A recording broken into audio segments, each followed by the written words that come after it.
Gawain, hindi po nagbabago ang blood type, ha? Kasi may pasyente na naman ngayon. Diyos ko, Mariose. Bakit ko daw pinalitan ng kanyang blood type? O, ayan, A. Paano ko papalitan ng blood type niya? Ayan naman talaga lumabas. Kaya kayo, kung ano yung blood type nyo na ginawa nung una na, basta sure yan at sigurado, yan ang blood type nyo, hindi na yan magbabago. Okay? Alam nga namang bago ang blood type. Diyos ko, alam nga nang papalitan ko. May pakinabang ba ako dyan para palitan ko yung blood type nila? Mariose, tagal ng mga tao.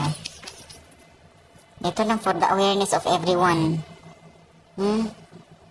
Hindi po nagbabago ang blood type. Forever ang blood type. Tingnan nyo to. Kahit anong gawin mo dyan, ang sabi niya, type O.